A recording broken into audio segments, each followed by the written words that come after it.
Welcome back to Living in the Word, and today we are looking at the foods permitted and forbidden. So let's begin. Leviticus 11 verses 1 to 23. Now the Lord spoke to Moses and Aaron, saying to them, "Speak to the children of Israel, saying, These are the animals which you may eat among all the animals that are on the earth. Among the animals, whatever divides the hoof, having cloven hooves, and chewing the cud, that you may eat. Nevertheless, these you shall not eat among those that chew the cud, or those that have cloven hooves. The camel, because it chews the cud but does not have cloven hooves, it is unclean to you. The rock hyrax, because it chews the cud but does not have cloven hooves, is unclean to you. The hare, because it chews the cud but does not have cloven hooves, is unclean to you. And the swine, though it divides the hoof, having cloven hooves, yet does not chew the cud, is unclean to you. Their flesh you shall not eat, and their carcasses you shall not touch, they are unclean to you. These you may eat of all that are in the water. Whatever in the water has fins and scales, whether in the seas or in the rivers, that you may eat. But all in the seas or in the rivers that do not have fins and scales, all that move in the water, or any living thing which is in the water, they are an abomination to you. They shall be an abomination to you. You shall not eat their flesh, but you shall regard their carcasses as an abomination. Whatever in the water does not have fins or scales, that shall be an abomination to you. And these you shall regard as an abomination among the birds. They shall not be eaten.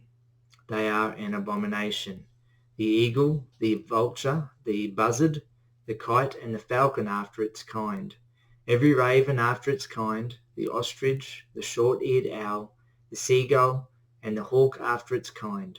The little owl, the fisher owl, and the screech owl, the white owl, the jackdaw, and the carrion vulture, the stork, the heron after its kind, the hoopie, and the bat. All flying insects that creep on all fours shall be an abomination to you. Yet these you may eat of every flying insect that creeps on all fours, those which have jointed legs above their feet, with which to leap on the earth. These you may eat. The locust after its kind, the destroying locust after its kind, the cricket after its kind, and the grasshopper after its kind. But all other flying insects which have 4 feet shall be an abomination to you." Okay, so there's a fair bit in that. Animals that were allowed to be eaten are animals that have cloven hooves and chew the cud. Some examples are given of unclean animals that only have one of those and not the other, and we read about those. They are the camel, the rock hyrax, the hare, and the pig. Animals in the water that have fins and scales are clean, so they can all be eaten.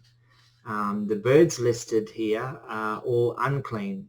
We read the eagle, vulture, buzzard, kite, falcon, raven, ostrich, owl, seagull, hawk, jackdaw, stork, heron, hoopie, and bat. Interestingly, quite a few of those birds are birds that feast off of dead carcasses already. Then it lists the insects that can be eaten: locusts, crickets, and grasshoppers. Leviticus 11 verses 24 to 47. "By these you shall become unclean. Whoever touches the carcass of any of them shall be unclean until evening.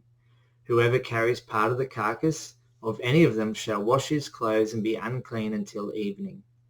The carcass of any animal which divides the foot, but is not cloven-hoofed, or does not chew the cud, is unclean to you. Everyone who touches it shall be unclean. And whatever goes on its paws, among all kinds of animals that go on all fours, those are unclean to you. Whoever touches any such carcass shall be unclean until evening. Whoever carries any such carcass shall wash his clothes and be unclean until evening. It is unclean to you."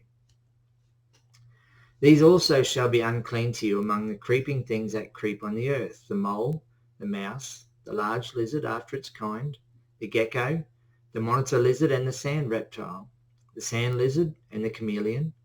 These are unclean to you among all that creep. Whoever touches them when they are dead shall be unclean until evening. Anything on which any of them falls when they are dead shall be unclean, whether it is an item of wood or clothing or skin or sack, whatever item it is, in which any work is done, it must be put in water, and it shall be unclean until evening, then it shall be clean. Any earthen vessel into which any of them falls you shall break, and whatever is in it shall be unclean. In such a vessel any edible food upon which water falls becomes unclean, and any drink that may be drunk from it becomes unclean. And everything on which a part of any such carcass falls shall be unclean, whether it is an oven or cooking stove. It shall be broken down, for they are unclean, and shall be unclean to you.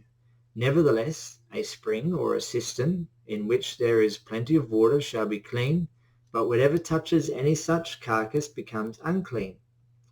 And if a part of any such carcass falls on any planting seed which is to be sown, it remains clean.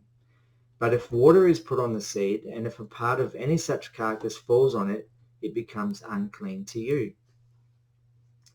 And if any animal which you may eat dies, he who touches its carcass shall be unclean until evening. He who eats of its carcass shall wash his clothes and be unclean until evening. He also who carries its carcass shall wash his clothes and be unclean until evening. And every creeping thing that creeps on the earth shall be an abomination. It shall not be eaten, whatever crawls on its belly, whatever goes on all fours, or whatever has many feet among all creeping things that creep on the earth. These you shall not eat, for they are an abomination. You shall not make yourselves abominable with any creeping thing that creeps, nor shall you make yourselves unclean with them, lest you be defiled by them. For I am the Lord your God. You shall therefore consecrate yourselves, and you shall be holy, for I am holy. Neither shall you defile yourselves with any creeping thing that creeps on the earth, for I am the Lord, who brings you up out of the land of Egypt to be your God. You shall therefore be holy, for I am holy. This is the law of the animals and the birds, and every living creature that moves in the waters, and of every creature that creeps on the earth, to distinguish between the unclean and the clean, and between the animal that may be eaten and the animal that may not be eaten. So pretty simply, touching the carcass of an unclean animal would make you unclean. In fact, anything that touches a carcass would be unclean. Thanks for watching. Stay tuned for the next video. God bless.